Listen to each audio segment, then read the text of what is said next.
আল্লাহ রাব্বুল আলামিন বলছেন, শোনো ও দুনিয়ার মানুষেরা, আমি আল্লাহ রাব্বুল আলামিন তওবা করার জন্য তোমাদেরকে নির্দেশ দিচ্ছি।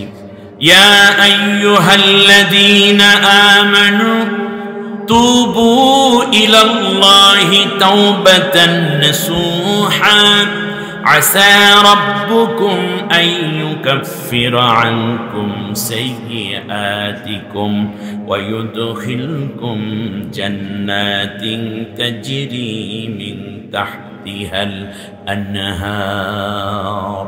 হে ঈমানদারেরা, নারী হও কিংবা পুরুষ, রাতে কিংবা দিনে, লোকচক্ষুর আড়ালে কিংবা প্রকাশ্যে, যদি গুনাহ করে থাকো তাহলে তোমরা আমার কাছে তওবা করো, চূড়ান্ত তওবা। সুবহানাল্লাহ বলেন।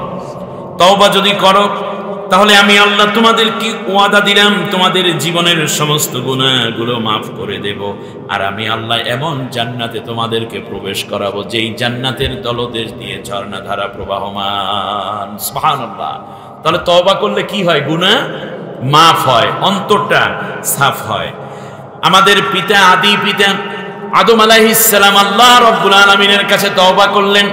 ফাতালাক্কা আদামু মির রাব্বিহি কালিমাতিন ফাতাবা আলাইহি ইন্নাহু হুয়াত তাওয়াবুর রাহিম।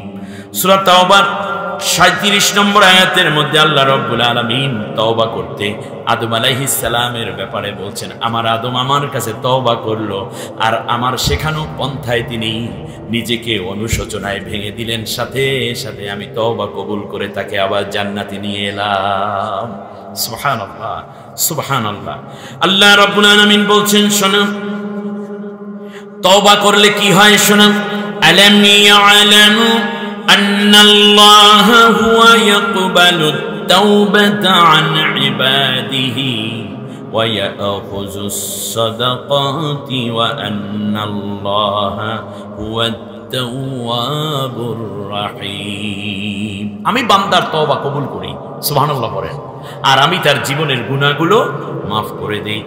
আল্লাহ রাব্বুল আলামিন বলেন, শোনো যদি কেউ তওবা করে তাহলে আমি আল্লাহ রাব্বুল আলামিন তাদের উপর দয়া নাজিল করে দেই।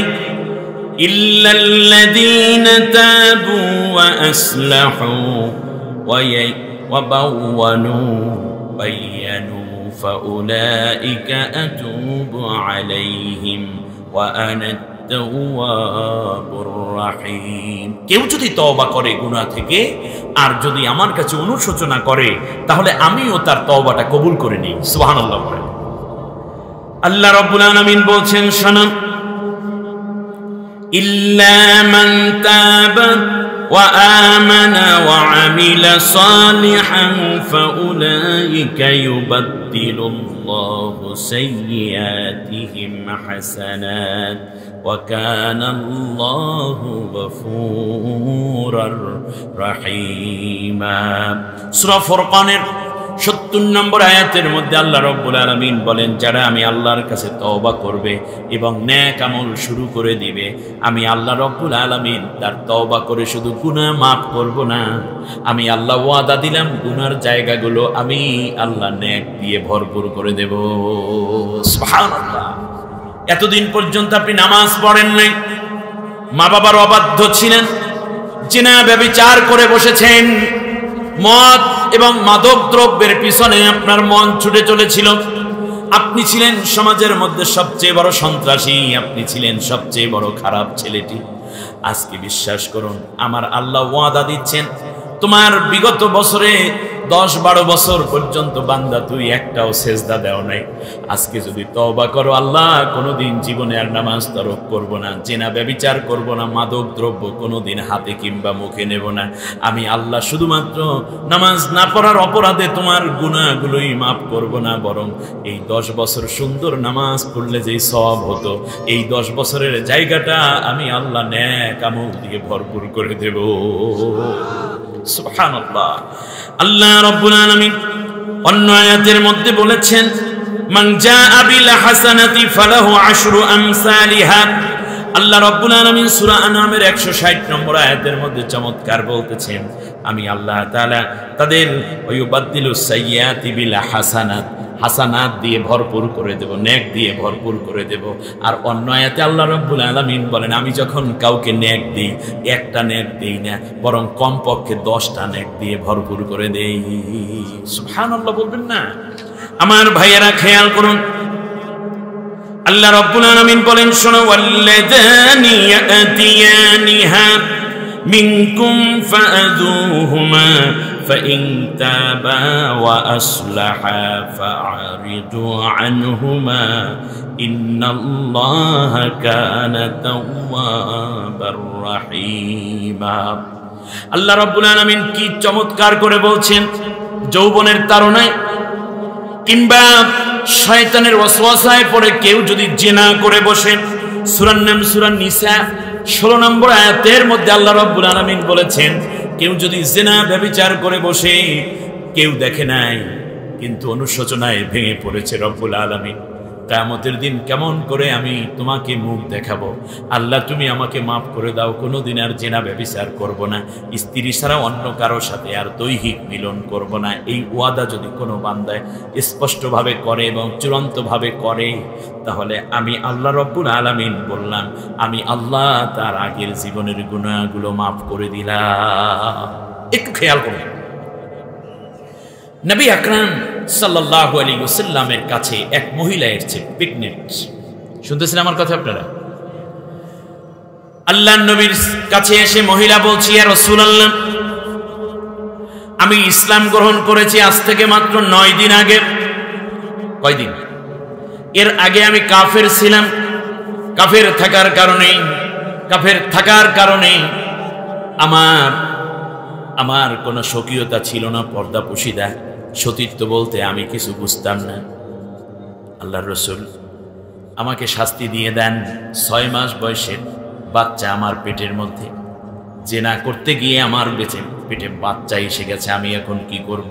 কিন্তু আল্লাহ রব্বুল আলামিন কোরআনের মধ্যে এবং আপনিও হাদিসের মধ্যে বলেছেন, জেনাকারিনী কিয়ামতের দিন জাহান্নামে যাবে, একজনও জান্নাতে যেতে পারবে না। জেনার শাস্তি হলো, তারা যদি অবিবাহিত হয় তাহলে তাদেরকে 100টা করে বেত্রাঘাত করা, জানিয়াতু ওয়াজ জানি ফাজলিদু কুল্লা ওয়াহিদিন মিনহুমা মিয়াতা জালদা, ইসলামী দণ্ডবিধি এটা। আর একা একা শুধু শাস্তি দেবা না, বরং লোকদেরকে ডাকো, তারপরে যুবকদেরকে যুবতীদেরকে দেখাইয়া দাও জিনা করলে কি শাস্তি হয়। আল্লাহর রাসূল বলেছেন, এরপরে একটু খেয়াল করুন, আর যদি ওই জেনাকারিনী বিবাহিত হয়, বিয়ের পরেও অনেকের এত বেশি অসভ্যতা কারো কারো ভিতর লেগে থাকে, পরকীয়ায় লিপ্ত হয়ে যায়, স্বামী হোক কিংবা স্ত্রী হোক, কেউ যদি এই খারাপ কাজে লিপ্ত হয় তাহলে কোমর পর্যন্ত গার বা মাথার মস্তক উড়াইয়া দেবা। এটা আইনটা কার? সামাজিক নিরাপত্তা আসবে, তোমার মেয়ের, তোমার স্ত্রী, তোমার পুত্রবধূর নিরাপত্তা আসবে। আন্ডা হলে জেনায় ধর্ষণের দেশটা ভরে যাবে। এই বিচার শুরু হলে বিচার বেশি করা লাগবে না, 2-3টা করলেই গোটা বাংলাদেশ ঠান্ডা হয়ে যাবে, ঠিক কিনা বলেন? 71 টিভির ওই নারীকে আর একজন সাংবাদিক বলল যে তোমার বিয়ে করবো, আমার কাছে আসো। ইতিমধ্যে বাচ্চা পেটে 6 মাস, আবার তার কথায় ফেলেও দিয়েছে। এখন ওই লোকটি তাকে রেখে চলে যাচ্ছে আর পিছনে পিছনে কান থেকে আমি বিচার চাই। তুমি বিচার নারী, তোমার মতো লক্ষ নারী আত্মহত্যা হচ্ছে, এমন জেনায় লিপ্ত হচ্ছে, ব্যভিচারে লিপ্ত হচ্ছে, টিস্যু পেপারের মতো ব্যবহার করে ফেলে দিচ্ছে।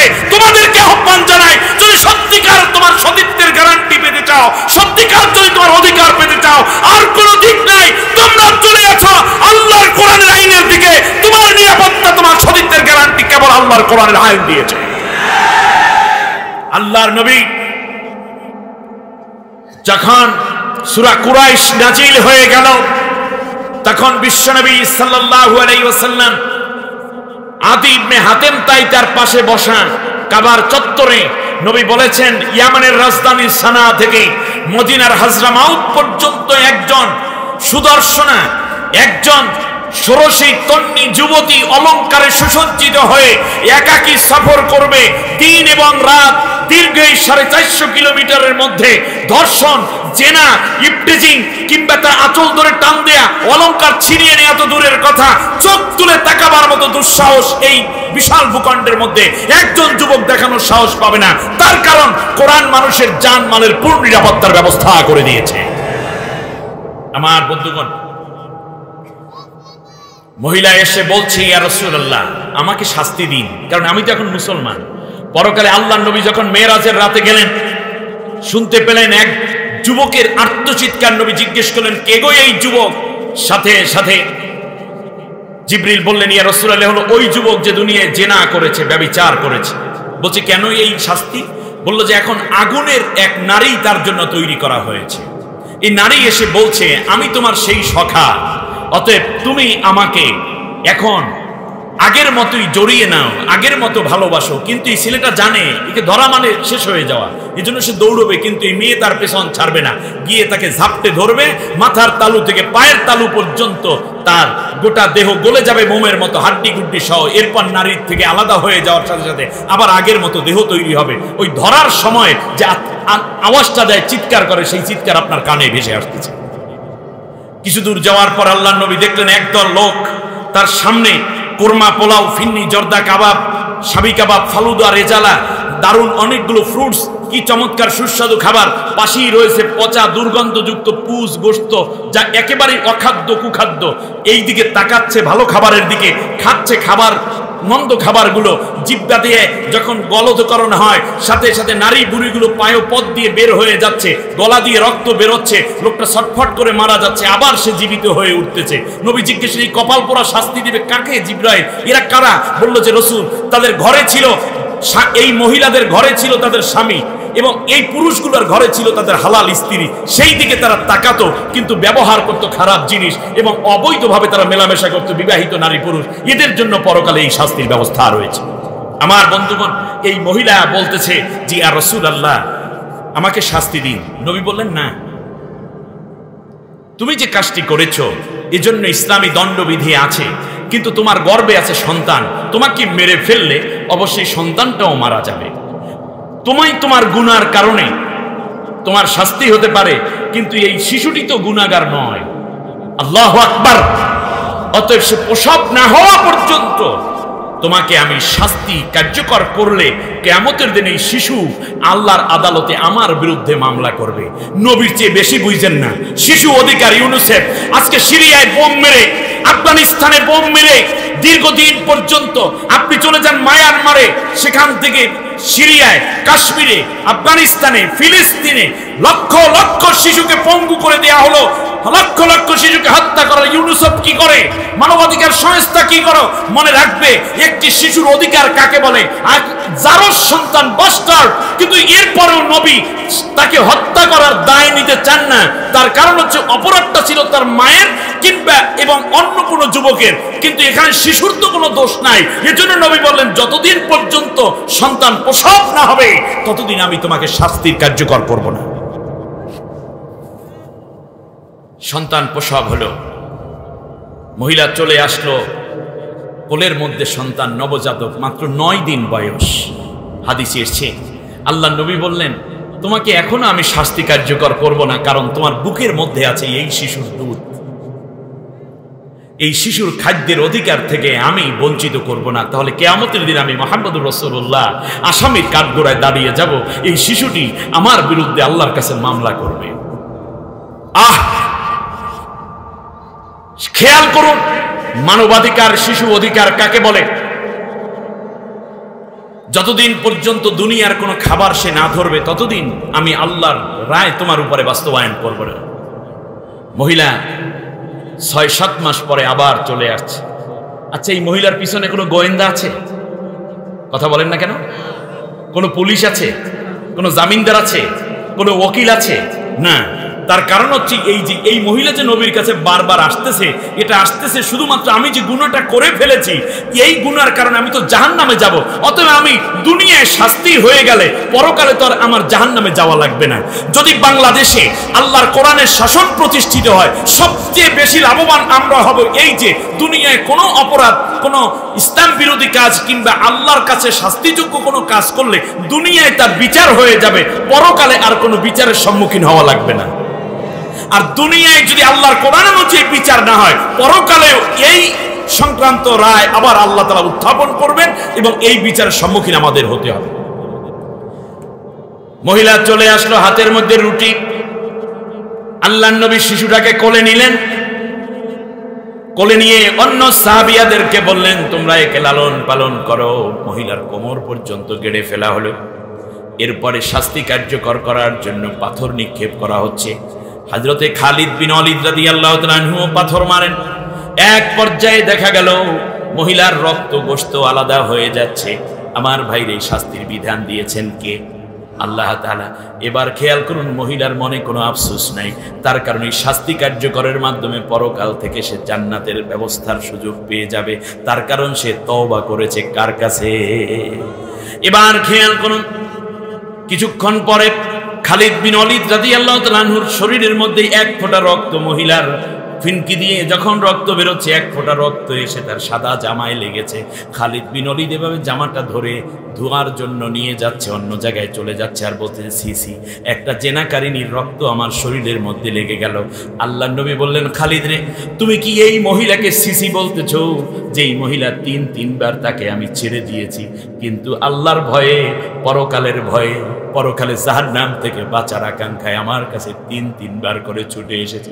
আমি মুহাম্মদুর রাসূলুল্লাহ সাক্ষ্য দিচ্ছি, যদি এই মহিলা যে তওবা করেছে, এই মহিলা আল্লাহর কাছে যে রোনা জারি করেছে, গুনাহ করার অপরাধে মহিলা যে অনুশোচনায় নিজেদেরকে যত ভেঙে দিয়েছে, এই মহিলার তওবা যদি তামাম পৃথিবীর সব মানুষের মধ্যে বিলি করে দেয়া হয়, তারপরে ওই মহিলার তওবার ওজনের পাল্লাটা ভারী হয়ে যাবে, আর এই একজনের তওবা তামাম দুনিয়ার মানুষের গুনাহ মাফের জন্য যথেষ্ট হয়ে যেত।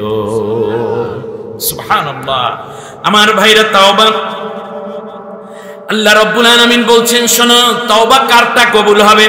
ইন্নামাত তাওবাতু আলাল্লাহি লিল্লাযীনা ইয়া'মালুনাস সুআ বিজাহালাতিন সুম্মা ইয়াতুবু মিন করিব ফাউলাইকা ইয়াতুবুল্লাহু আলাইহিম ওয়া কানাল্লাহু আলিমান হাকীমা।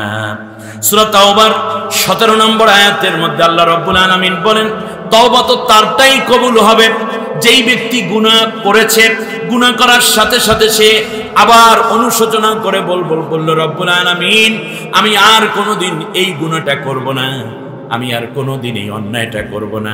ঘুষ খাইছে, তওবা করলো আর ঘুষ খাবে না। সুদ খায়, তওবা করে আর সুদ খাবো না।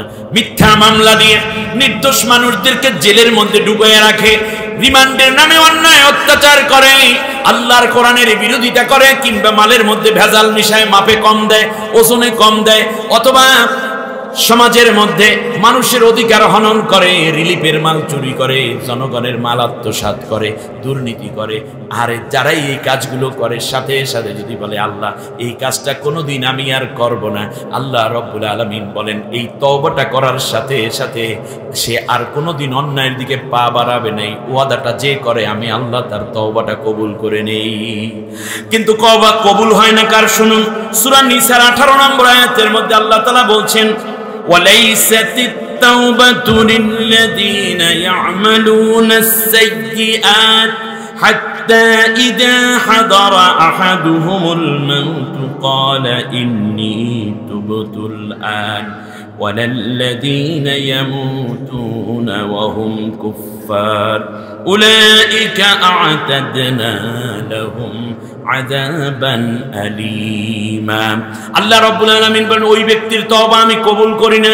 তওবা একদিকে করে, আবার সে গুনাহ করে, একবার জিনা ব্যভিচার করে, আবার কয় যে না না আর কোনোদিন গুনাহ করব না, আবার সেই কাজটি করে। এমন অবস্থা তৈরি হয়ে যায়, বলে যে এইবার নির্বাচনে যেভাবে হোক ক্ষমতায় আসছি, সামনে নির্বাচনে আর কোনো অসুবিধা হবে না, এবার ইসলামের বিরুদ্ধে যা কওয়ার কইছি সামনে আর বলবো না। আবার সুযোগ এলে আবার বলে, আবার ওই কেন। এরকম লোক আছে না নাই? একবার মালে ভেজাল মিশায়, সাথে সাথে দেখা যায় যে মাহফিল শুনলে ভালো লাগে, আবার তওবা তিল্লা করে পরের দিন যাই আবার দেখা যায় ঠিক ভেজাল মিশান শুরু হয়ে গেছে, মাপের মধ্যে আবার কম দেয়া শুরু হয়ে গেছে। আমার আল্লাহ ডাক দিয়ে বলেন, ওদের তওবা আমি কবুল করি না, বরং যারাই বুঝবে এইটা অন্যায়ের সাথে সাথে ফিরে আসবে আর কোনোদিন ওই গুনার দিকে পা বাড়াবে না, ওই মানুষগুলোকে আমি আল্লাহ মাফ করে দেই। মনে রাখবা, যারাই গুনাহ করতেই থাকে আর বলে আমি তওবা করলাম, এই এদের তওবা কোনোদিন আমি আল্লাহ কবুল করি না। তবে খাস দিলে যদি কেউ তওবা করে, আল্লাহ তাদেরকে বলছেন, কুল ইয়া ইবাদিয়াল্লাযীনা আসরাফু আলা আনফুসিহিম লা তাকনাতু মির রাহমাতিল্লাহ ইন্নাল্লাহা ইয়াগফিরুয যুনুবা জামিআ ইন্নাহু হুয়াল গফুরুর রহিম। আল্লাহ রাব্বুল আলামিন নবীকে ডাক দিয়ে বলেন, নবী গো, ও সাতক্ষীরার ভাইরা, ও মা বোনেরা, ও আমার মেয়েরা, আমার বোনেরা, ভালো করে শুনো, আল্লাহর দয়া কত বড়। আল্লাহ রাব্বুল আলামিন ডাক দিয়ে বলেন, কুল ইয়া ইবাদিয়াল্লাযীনা আসরাফু আলা আনফুসিহিম, ও নবী গো, ওই সমস্ত মানুষ, ওই সমস্ত নারী পুরুষ, ওই সমস্ত যুবক যুবতীদেরকে তুমি বলে দাও, আসরাফু আলা আনফুসিহিম, যারা গুনাহ করতে করতে নিজের জীবনটাকে ধ্বংস করে হতাশ হয়ে গেছে, কোনোদিন নামাজ পড়ো নাই, কোনোদিন সত্য বলো নাই, জিনা করেছো, ব্যভিচার করেছো, ডাকাতি চুরি খুন খারাপি করেছো, অন্যায় করেছো, অনেকগুলো খারাপ করেছো, এমন কোনো খারাপ নাই যা তোমার জীবনে তুমি করো নাই। এখন আল্লাহর দিকে যাবা, তাও তোমার সাহস হয় না, তার কারণ আরে এত বড় গুনাহগার আমি, কেমনে আমার আল্লাহর দিকে আমি যেয়ে মাপ চাবো, কেমনে আমি মাপ চাবো, আমার তো গুনার বোঝা অনেক বেশি হয়ে গেছে। তুমি আল্লাহর দিকে যাইতেও লজ্জা পাও। যৌবনকালে গুনাহ করেছেন, বার্ধক্যে এসে মনে পড়েছে এটা ছিল বড় গুনাহ, এখন আমি কেমনে বাঁচবো, নিজে নিজে লজ্জিত হন। এখন তওবাও করতে পারছেন না, কারণ নিজের সংকীর্ণতা, নিজের ভিতরে একটা সংশয় থাকে, আমার কি গুনাহ মাফ হবে। আল্লাহ রাব্বুল আলামিন ডাক দিয়ে কয়, নবী গো, ওই বড় দাগি অপরাধী গুলোকে ডাক দিয়ে তুমি বলো, লা তাকনাতু মির রাহমাতিল্লাহ, আল্লাহ রাব্বুল আলামিনের রহমত থেকে নিরাশ হয়ে যাইও না। এটা একটা শয়তানের ওয়াসওয়াসা যে বান্দা আল্লাহর কাছে মাপ চাইবে, এটা শয়তান চাইতে দেয় না। কয় তোর মতো এত বড় অপরাধী কেউ নাই, তুই সুদখোর, তুই ঘুষখোর, তুই দুর্নীতিবাজ, তুই বেনামাজি, তুই জিনাকার, তুই দাড়ি কামাও, তুই হজে যাও না, তুই জিকির করো না, তুই নামাজ পড়ো না, তুই রোজা রাখোস না, তোর মতো অপরাধী পৃথিবীতে কেউ নাই। এটা আপনারা শয়তানে শিখায়, আপনি যেন তওবা করে আবার গুনাহ মাপ নিতে না পারেন। আল্লাহ রাব্বুল আলামিন বলছেন, নবী গো, তুমি আমার ওই সমস্ত বান্দা বান্দীদেরকে বলে দাও, লা তাকনাতু মির রাহমাতিল্লাহ, তোরা আমি আল্লাহর রহমত থেকে নিরাশ হইও না। ইন্নাল্লাহা ইয়াগফিরুয যুনুবা জামিআ, তোরা যদি আমি আল্লাহর কাছে মাপ চাও, আমি আল্লাহ রাব্বুল আলামিন মাপ চাইতে দেরি হয়, গুনাহ বলুন মারহাবা। জীবনের এই কাতরানো জায়গাগুলো আল্লাহ তাআলার কাছে আমাদের পেশ করতে হবে। আমার বন্ধুগণ, আমরা কি আজকে পারি না? তওবার ব্যাপারে আমার একটা স্লোগান আছে, সেটা হচ্ছে নেক কাজ ছাড়বো না, গুনার কাজ করব না। বলেন তো কি বলছি কথাটা? বলেন, নেক কাজ ছাড়বো না, গুনার কাজ করব না। এই কথার সাথে আপনারা কি একমত? কে কে একমত একটু হাত উঁচু করে আল্লাহ তাআলাকে দেখাই দেন।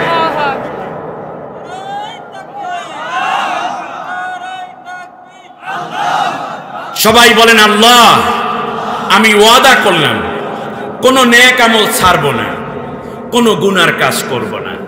বলেন, আল্লাহ এই তওবার উপরে আমার বাকি জীবন যাপন করার তৌফিক দাও, আমার গুনাহগুলো তুমি মাফ করে দাও, আমিন। এই সূরা তওবার মধ্যে মূলত 3 জায়গায় তওবা শব্দটা এসেছে। এই সূরাটা নাজিলের মৌলিক প্রেক্ষাপটটা আমি একটু বলি। তবুকের যুদ্ধ শুনতেছেন আপনারা কথাগুলো? তবুকের যুদ্ধে রাসূল সাল্লাল্লাহু আলাইহি ওয়াসাল্লাম রওনা করলেন। এই যুদ্ধে সাহাবীরা অংশ নিলেন 10,000 সাহাবী, আলহামদুলিল্লাহ বলেন। কিন্তু মুনাফিক যারা, তারা কেহ এই যুদ্ধে অংশগ্রহণ করেনি। মুনাফিকরা জিহাদের ময়দানে যায় না, নামাজে যায়, রোজায় যায়, হজ করে, যাকাত দেয়, তার সব জায়গায় থাকে, শুধু তাদেরকে পাওয়া যায় না। আল্লাহর কোরআনকে যারা ধ্বংস করতে আসে তাদের বিরুদ্ধে যদি কোনো অবস্থান নিতে হয় সেই জায়গায় তারা নাই। তারা তখন মুযাবযাবিনা বাইনা যালিকা লা উলাই ওয়ালা ইলাহা উলা, তারা এই দিকে বলে আপনারা চালান হুজুর, আমরা আছি, কোনো অসুবিধা নাই, ওদেরকে দিয়ে কিছু একটা হবে। আর এই দিকে ওয়াইদা খলাউ ইলা শায়াতিনিহিম ক্বালু ইন্না মাআকুম ইন্নামা নাহনু মুস্তাহজিউন, তারা বলে ভাইরে ও হুজুরেরা ওনাদের কাজও না করুক, আমরা কিন্তু আপনার দলে, সময় মতো দেখবেন আপনাদের পিছনে লেগে গেছে। अगर हाफिज मुस्लिखाही दरमियाने खाशवान बा मुसलमान अल्लाह अल्लाह बाबे रामन राम राम। মুনাফিক হলো যখন ইমানদারদের সাথে দেখা হয় তখন বলে আল্লাহ আল্লাহ, আর ব্রাহ্মণের সাথে দেখা হলে বলে রাম রাম, ঠিক না বলে? এবারে আসুন, মুনাফিকরা তো গেল না, কিন্তু তার সাথে 3 জন জলিলুল কদর সাহাবীও নবীর আনুগত্য করতে পারে নাই। আমার কথা আপনাদের বুঝতে কষ্ট হচ্ছে না তো? এই 3 জন সাহাবীর নাম ছিল কাব বিন মালিক, হেলাল ইবনে উমাইয়া, মারারা ইবনে রবি রাদিয়াল্লাহু তাআলা আনহুম। অর্থাৎ এই তওবা সূরাটা নাজিল হলো কেন, আমি একটু ব্যাকে না গেলে মূলত তাফসীরের হক আদায় হবে না, সেজন্য আমি বলছি কথাগুলো। এবার খেয়াল করুন, এরা ছিলেন জলিলুল কদর সাহাবী। আল্লাহর নবী তবুকের যুদ্ধে বিজয় লাভ করলেন, সুবহানাল্লাহ বলেন। আল্লাহর নবী গনিমতের মাল নিয়ে চলে আসলেন মসজিদে নববীর সামনে। নবীর সাহাবীরা এবং সাহাবীদের স্ত্রী সন্তান সবাই হাজির হলেন। মুনাফিকরা এসে গনিমতের মাল নিতে চায়, তার কারণ তারা তো সবসময় সুযোগ সন্ধানী। নবীজি বললেন একটু ওয়েট করো, যারা যুদ্ধে গেছে জীবন বাজি রাখলো গনিমতের মাল আগে তারা পাবে, তোমরা ওয়েট করো। ওরা একদিকে রয়ে গেল। অপরদিকে রাসূল সাল্লাল্লাহু আলাইহি ওয়াসাল্লাম দেখলেন 3 জন সাহাবী তার সামনে এসে চোখের পানি ছেড়ে কাঁদতেছে। খুব ঠান্ডা মাথায় কথা নেবেন। এই 3 জন সাহাবী জিজ্ঞেস করলেন আল্লাহ নবী তোমরা কাঁদছো কেন? বলল ইয়া রাসূলুল্লাহ, যুদ্ধের ময়দানে আমরা যাইনি, এই কারণে মনে হয় আমরা জাহান্নামী হয়ে গেছি, আমাকে আপনি ক্ষমা করুন। তার কারণ ইকামতে দ্বীনের কাজে যারা অংশগ্রহণ না করবে, আল্লাহ রাব্বুল আলামিনের কোরআনের বিধিবিধান সমাজ রাষ্ট্রে কায়েম হোক, এই পথে যারা কাজ না করবে, অংশগ্রহণ না করবে, তারা মুনাফিক। এমনকি যদি তারা নামাজ পড়ে, রোজাও রাখে। আব্দুল্লাহ বিন ওবাই নামাজ ছিল নবীর পেছনে। নামাজ ছিল কার পেছনে? মসজিদে নববীতে 1 রাকাতে 50,000 রাকাতের সওয়াব। রোজা ছিল, হজ ছিল, যাকাত ছিল, আতর ছিল, নবীর মতো আংটিও মাঝে মাঝে পড়তো, টুপি পড়তো, পাগড়ি পড়তো, তাহাজ্জুদ ছিল। কিন্তু যুদ্ধের কোন ময়দানে তারা অংশগ্রহণ করে নাই। করলেও কাফেরদের পক্ষ অবলম্বন করে মুসলমানদেরকে ঘায়েল করার অপচেষ্টায় তারা লিপ্ত থাকত। এই মুনাফিকটা যখন মারা গেল, তার ছেলের নাম আব্দুল্লাহ। আপনি চলে যান বুখারী শরীফের জেলদে সানি কিতাবুত তাফাসিরে চলে যান। আমি জামালউদ্দিন বানিয়ে কথা বলি না, শুনুন, সত্য যেটা সেটা জেনে নেন। আপনি এবার বুঝুন, রাসূল সাল্লাল্লাহু আলাইহি ওয়াসাল্লামের কাছে আব্দুল্লাহ বিন ওবাইর ছেলে চলে এসে বলছি, ইয়া রাসূলুল্লাহ, আমার বাবা ইন্তেকাল করেছেন। কাঁদতেছে। বাবা মারা গেলে সন্তান কান্না করে না? করে। আল্লাহর নবী বললেন আল্লাহ তাকে মাফ করুন এবং তুমিও ধৈর্য ধারণ করো। আমার তো বাবা মারা গেছে আমার মায়ের গর্ভে যখন 6 মাস বয়স তখন, অতএব বাবা তো একসময় চলেই যাবে, আল্লাহ তোমার আব্বুকে জান্নাতবাসী করুন। বলল রাসূল, জান্নাতবাসী করবে ভালো কথা, আপনার উপরে আমার আব্বা 3টা ওসিয়ত করে গেছেন। কান খাড়া করে শুনুন সৎকিরাবাসী। 1 নম্বর ওসিয়ত, আমার আব্বা আপনাকে সালাম জানিয়েছেন। নবী বললেন ও আলাইকা আলাইহিস সালাম। দ্বিতীয় ওসিয়ত, আল্লাহর নবী, আমার আব্বার যে 3খান কাপড় জড়ানো হবে, তার মধ্যে একটা জামা, আর একটা লেফাফা, আর একটা চাদর, এই 3খান কাপড় দিয়ে মুর্দারকে, পুরুষদেরকে দাফন করা হয়। তো জামাটা থাকে, কামিজ মানে জামা, জামা থাকে একেবারে শরীরের সাথে হাঁটু পর্যন্ত, নিসফে সাক জামা। এখন নবী গো, তিনি বলেছেন, আমার আব্বা বলেছেন যে আপনার গায়ের সাথে লেগে থাকে, আপনার ঘাম মোবারক লেগে যাওয়া যেই জামা, সেই জামাটা তার গায়ে যেন কাফনের কাপড় জড়াইয়া দেয়। এজন্য বলেছেন, তার কারণ হচ্ছে ওইদিকে ইসলামের 12টা বাজায়, এই দিকে নবীর প্রতি মহব্বতের শেষ নাই, যে নবীর জামা যদি গায়ে পরা থাকে তাহলে মনে হয় জাহান্নামের আগুন জ্বালাতে পারবে না।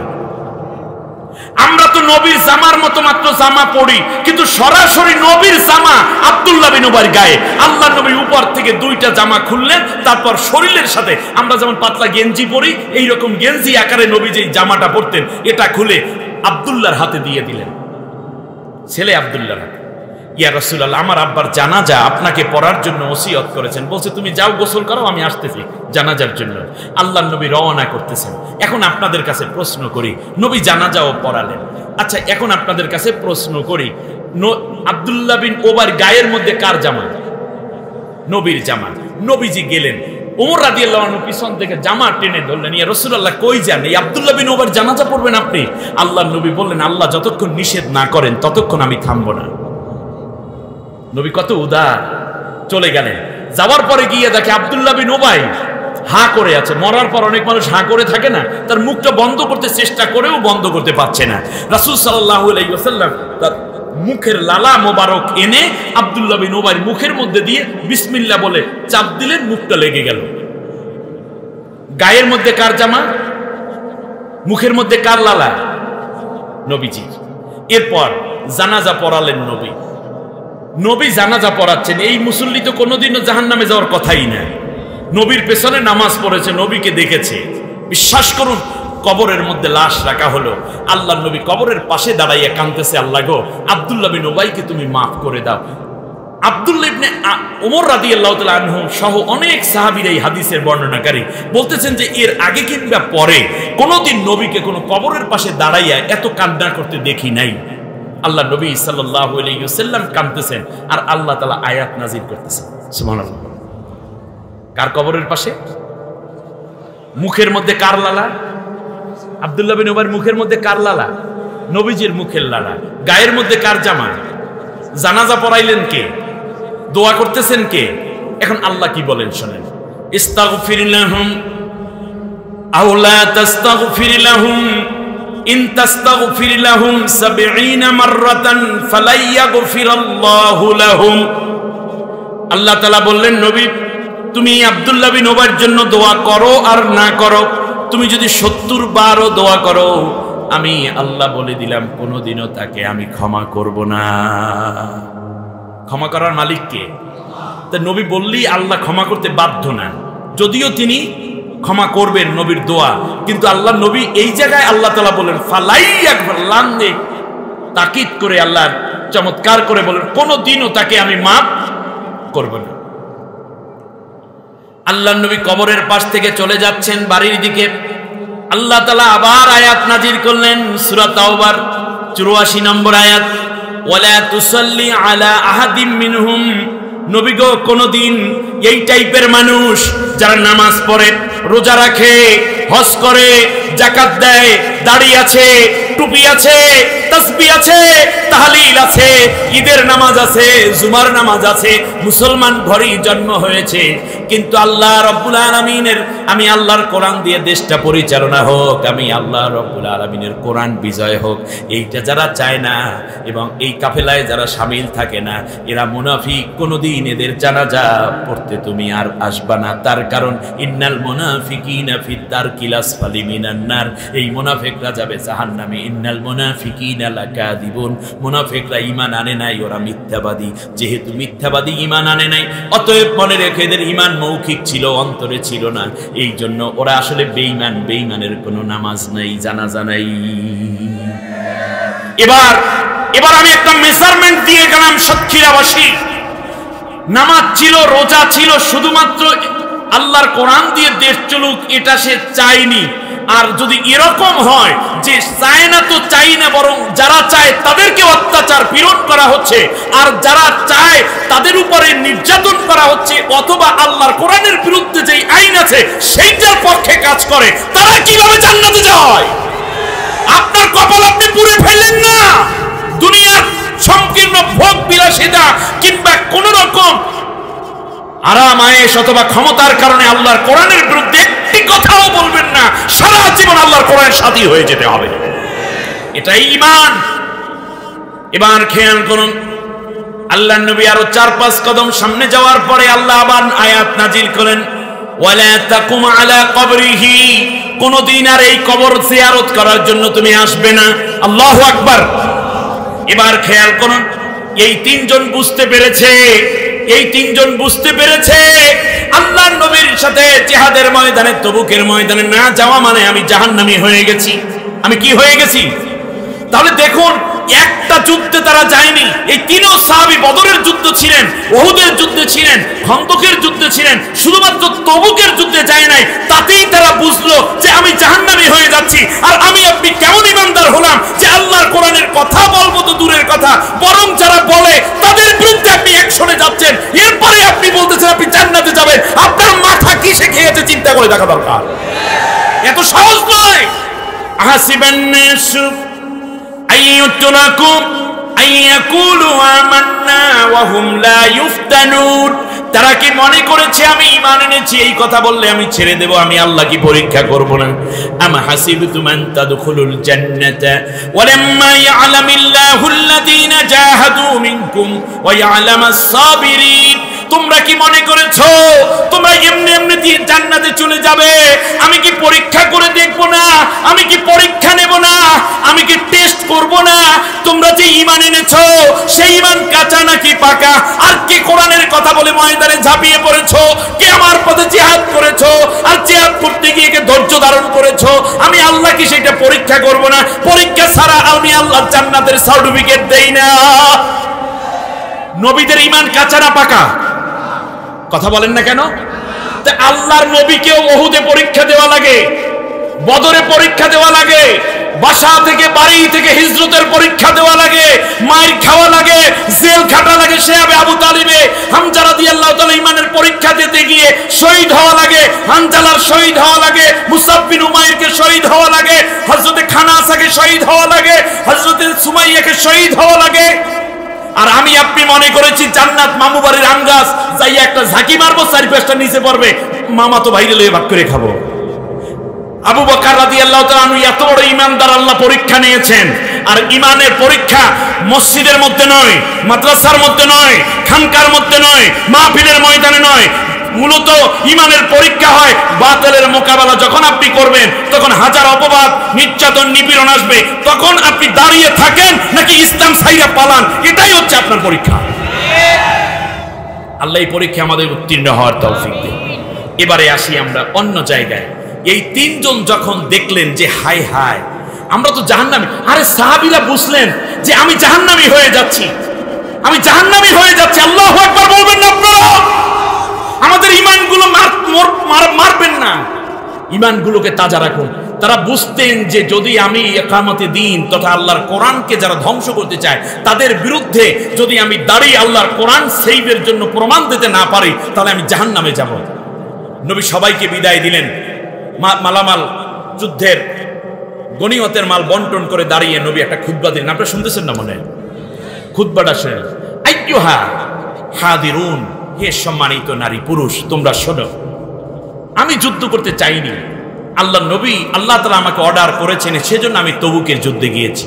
কিন্তু শোনো, সেটা হচ্ছে এই যে যেহেতু এই তিনজন সাহাবী ফিরে এসেছে, তিনজন সাহাবী কি ফিরে এসেছে, মুনাফিকরা ফিরেও আসে নাই, কারণ তাদের নসিবে হেদায়েত নাই। এই তিনজনের নসিবে হেদায়েত আছে, এজন্য সে অনুশোচনা করছে, অনুশোচনায় নিজেকে ভেঙে দিয়েছে, সে জান্নাতে যেতে চায়।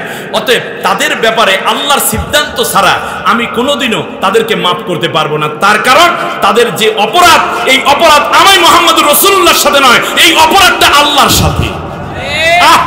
আমি বোঝাবো কি করে? বিশ্বনবী দাঁড়িয়ে বললেন তার স্ত্রী তিনজন, শোনো সাহাবীরা তোমরা সবাই শোনো, যতদিন পর্যন্ত পরবর্তী নির্দেশনা আল্লাহ রাব্বুল আলামিন না দেন ততদিন পর্যন্ত এই তিনজনের সাথে সামাজিক লেনদেন, ওঠা বসা, মুআমেলা এবং সব ধরনের সম্পর্ক ছিন্ন করবা যতদিন আল্লাহ পরবর্তী নির্দেশ না দেন। আমার কথা শুনতেছেন না আপনারা? কত বড় কঠোর! নির্দেশনা। কাব বিন মালিকের স্ত্রীও এখানে আছেন, 3টা পুত্র সন্তান আছেন, আগে ভাগে চলে গেলেন। কাব বিন মালিকের হৃদয়টা ভেঙে গেছে, পাও দুইটা থরথর করে কাঁপতেছে। তার কারণ তারা বুঝতেছে আল্লাহর কোরআনের আইন ও কানুন প্রতিষ্ঠা করতে না যাওয়ার অপরাধে আমি জাহান্নামে চলে যাচ্ছি। এবার খেয়াল করুন, ঘরের দরজা বন্ধ। কাব বিন মালিক দরজায় গিয়ে নক করলেন। ভেতর থেকে তার স্ত্রী বলতেছেন, প্রাণের স্বামী, এই ঘরটা আপনার, আমি আপনার স্ত্রী। কিন্তু আল্লাহর নবী পরবর্তীতে যে খুতবা দিয়েছেন, আমাদেরকে বক্তব্য দিয়েছেন, তাতে বোঝা যায় আপনার সাথে কথাবার্তা বন্ধ, আপনার সাথে ওঠা বসা বন্ধ, কিন্তু আপনার স্ত্রী আমি, আমার তো ঘরে থাকতেই হবে। তবে একটা কথা শুধু বলি গো আমার প্রাণের স্বামী, আপনি যদি ঘরের মধ্যে প্রবেশ করেন, পিছনের দরজা দিয়ে আমি আমার বাবার বাড়ি চলে যাব। কারণ আল্লাহর নবী বলেছেন, যুদ্ধে অংশগ্রহণ না করার কারণে আপনি মুনাফিক হয়ে গেছেন। আল্লাহ রাব্বুল আলামিন যতদিন পর্যন্ত নবীর মাধ্যমে পুনরায় সম্পর্ক স্থাপনের সুযোগ না দিবেন, অনুমতি না দিবেন, ততদিন আপনার সাথে আমার সম্পর্ক স্থির হবে না। কাব বিন মালিক আর ঘরে ঢুকলেন না, পেছন থেকে চলে যাচ্ছেন। দরজায় দেখা গেল তার 3টা সন্তান খেলাধুলা করতেছে পাথরের টুকরা নিয়ে। ছোট্ট বাচ্চাটা বাবা কোথায় যাবে জানা নাই, তাড়াতাড়ি করে ছোট্ট বাচ্চাটাকে ধরার জন্য গেল। একজনের বয়স 9 বছর, আরেকজনের 7 বছর, আর একজন 4 বছর। হাদিসে এসেছে ছোট বাচ্চাটা এবং অন্য সন্তানদেরকেও বললেন, একটুখানি আদর করে, যাই রে বাজান, তোদেরকে একটু দেখে যাই, দূরে কোথাও রওনা করবেন, কোথায় যাবেন আল্লাহই ভালো জানেন। এখন খেয়াল করুন, ছোট্ট বাচ্চারা পাথরগুলো পিছনের দিকে ফিক মেরে ফেলে এবার বলতেছে, আব্বু গো, আল্লাহর নবী বলেছেন যুদ্ধের ময়দানে না যাওয়ার কারণে আপনি মুনাফিক হয়ে গেছেন, আপনি আমার পিতা ঠিক আছেন, কিন্তু কোনো মুনাফিকের কোলের মধ্যে আমি উঠব না। তার কারণ আল্লাহর নবী বলেছেন, পরবর্তী নির্দেশ না দেওয়া পর্যন্ত আপনাদের এই 3 জনের সাথে সম্পর্ক রাখা যাবে না। কথাটা খুব কঠিন না? ইমানদারদের জন্য সহজ, বুঝতে পারলে সহজ। আপনি কোন ভুলে আছেন?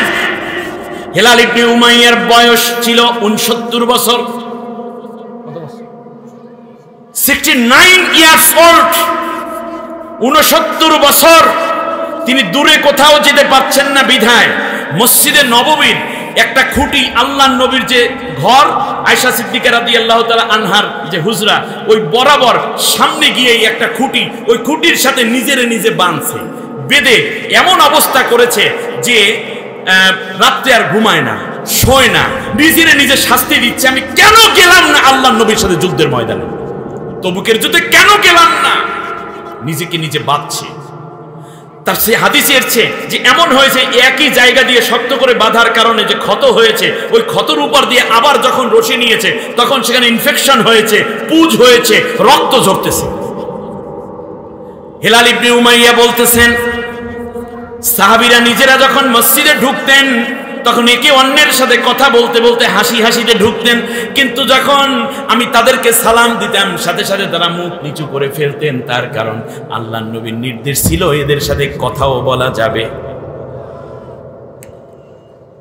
আল্লাহর নবীর নুরানি চেহারা মসজিদে নববীতে তিনি ঢুকতেন, হেলাল ইবনে উমাইয়ার দিকে যখন নবী তাকাবেন এমন সময় চোখটা নিচু করে ফেলতেন। আল্লাহর নবী হেলাল ইবনে উমাইয়ার দিকে নেক নজরে তাকান নাই। হেলাল ইবনে উমাইয়া বলছে, এর চেয়ে কষ্টের দিনগুলো আমার ছিল না। মারারা ইবনে রবিও চলে গেছে পাহাড়ের মধ্যে, কান্না জড়িত কণ্ঠে আল্লাহকে বারবার বলতেছেন।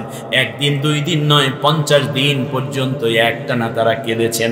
এবার খেয়াল করে দেখুন, হেলাল ইবনে উমাইয়া, মারারা ইবনে রবি, কাব বিন মালিক, এই 3 জনে আল্লাহর কাছে কাঁদতে হয়রান একটানা 50 দিন। সাহাবীদের থেকে আলাদা, ফ্যামিলি থেকে আলাদা, সবার কাছ থেকে মায়া মহব্বত সম্পর্ক থেকে আলাদা। এই আলাদা হওয়ার কারণ কি? বেনমাজি হওয়া না, বেরোজাদার হওয়া, দাড়ি কামানো, শার্ট প্যান্ট পরা না, শুধুমাত্র আল্লাহ রব্বুল আলামিনের কোরআনের বিধান প্রতিষ্ঠার কাজে আল্লাহর নবী যেখানে, তারা সেখানে যায় নাই। নিজে বুঝতে পেরেছে দিন কায়েমের পথে না যাওয়া মানে নিশ্চিত নিজে জাহান্নামী হয়ে যাওয়া। আল্লাহ রব্বুল আলামিন 50 দিন পরে 118 নম্বর আয়াত নাজিল করে দিলেন, সূরা তাওবা, ওয়া আলাস সালাসাতিল্লাযীনা খুল্লিফু হাত্তা ইযা দাকাত আলাইহিমুল আরদু। আমি আল্লাহ রব্বুল আলামিন ওই 3 জনের কান্না শুনতে পেয়েছি। আমি ওই তিনজনের কান্না, ওই তিনজনের তওবা কবুল করে নিয়েছি। তাহলে বোঝা যায় একামতে দ্বীনের কাজে অংশগ্রহণ না করাও গুনাহ। নামাজ না পড়া যেমন গুনাহ, রোজা না পড়া যেমন গুনাহ, জিনা ব্যভিচার করা যেমন গুনাহ, সুদ ঘুষ খাওয়া, দুর্নীতি করা, মাদক দ্রব্য নেওয়া যেমন গুনাহ, ঠিক তেমনি মনে রাখবেন, ঠিক তেমনি মনে রাখবেন আল্লাহর কোরআন এই জমিনে প্রতিষ্ঠার কাজে অংশগ্রহণ না করাও গুনাহ। এই গুনাহ মাপ চাইতে হয় আল্লাহর কাছে, নিজেকে ইসলামী আন্দোলনে শামিল করতে হয়। এটাই হচ্ছে তওবা, আর এটাই হচ্ছে তওবা। তাহলে আল্লাহ রাব্বুল আলামিন আগের গুনাহগুলো মাফ করে দিবেন। এই তিনজনের ব্যাপারে আল্লাহ রাব্বুল আলামিন 50 দিন পরে আয়াত নাজিল করে বললেন, ওই তিনজনকে আমি মাফ করে দিলাম যেই তিনজন পেছনে পড়েছিল শয়তানের ওয়াসওয়াসায়, মুনাফিকের ট্যাবলেট খাইয়া যারা ঈমান হারা থেকে বেহুশ হয়ে গিয়েছিল, ওদের কান্না শুনেছি আমি ওদেরকেও মাফ করে দিলাম। আল্লাহর নবী চলে গেলেন কাব বিন মালিকের বাড়িতে। ফজরের নামাজের কিছু পূর্ব মুহূর্তে আয়াত নাজিল হয়েছে। আল্লাহর নবী গিয়ে নক করলেন, ডাক দিলে বললেন, কাব বিন মালিক বাসায় আছোনি? ঘরের মধ্যে তার স্ত্রী ডাক দিয়ে কয়, ইয়া রাসূলুল্লাহ লাব্বাইক ওয়া সাদাইক। আপনার কাব বিন মালিক 50 দিন পর্যন্ত ঘরে নাই, বাড়িতে নাই। বলে কোথায় গেছে? বলে ইয়া রাসূলুল্লাহ আমিও জানি না, তার কারণ আপনি বলেছেন যতদিন পর্যন্ত পরবর্তী নির্দেশনা না আসে ততদিন পর্যন্ত তাদের সাথে বন্ধুত্বের সম্পর্ক, ভ্রাতৃত্বের সম্পর্ক রাখতে পারবে না। অতএব রাসূল গো, এই জন্য আমি তাকে জানিয়ে দিয়েছি যদি সে তার ঘরে উঠে আমি বাবার বাড়ি চলে যাব। তার কারণ আপনি তো বলেছেন সম্পর্ক রাখা যাবে না। কেমন করে আমি তার সাথে স্বামী স্ত্রীর সুলভ আচরণ করি? ছোট্ট বাচ্চারা ঘুম থেকে উঠছে, নবীর গলাটা জড়াইয়া ধরেছে, বলিয়া রাসূলুল্লাহ 50 দিন পর্যন্ত বাবার মুখ দেখতে পাই না। আল্লাহর নবী অস্থির হয়ে গেলেন, কই গেল কাব? নবী বুঝেছিলেন ঘরের মধ্যে মনে হয় আছে, কিন্তু ঘরেও কাব বিন মালিকের শান্তি নাই। ঠিক কিনা বলেন? নবী ডাক দেন, আইনা কাব, ও কাব তুমি কোথায়? নবীর ডাক, হযরত বিলাল এসে আবার ডাক দেন। এমনি করে করে ডাকাডাকি নিজের বাড়ি থেকে 3 কিলোমিটার দূরে যাইয়া কাব বিন মালিক সিজদায় পড়ে আল্লাহর কাছে কান্দে, রব্বুল আলামিন, আল্লাহ তাআলা আমি কাব বিন মালিকের বড় অপরাধ হয়ে গেছে। তার কারণ আল্লাহ তোমার কোরআনের শাসন প্রতিষ্ঠায় বাধা যারা দিতে চায়, নবীকে যারা হত্যা করতে চায়, ইসলামকে চিরতরে পৃথিবী থেকে বিদায় যারা করে দিতে চায়, তাদের বিরুদ্ধে যেই কাফেলা নবী করেছেন এই কাফেলায় আমি শামিল ছিলাম না। অতএব আল্লাহ আমার বড় অপরাধ হয়ে গেছে, তুমি আমাকে মাফ করে দাও। এই অবস্থায় তুমি আমার ইন্তেকাল দিও না, তার কারণ আল্লাহ তাহলে আমি জান্নাতি হতে পারবো না। নবীজি বলেছেন, মাম্মাতা লাম ইয়াকসু ওয়া লাম ইউহাদ্দিদ বিহি নাফসাহু মাতা আলা শুবাতিন মিনান নিফাক।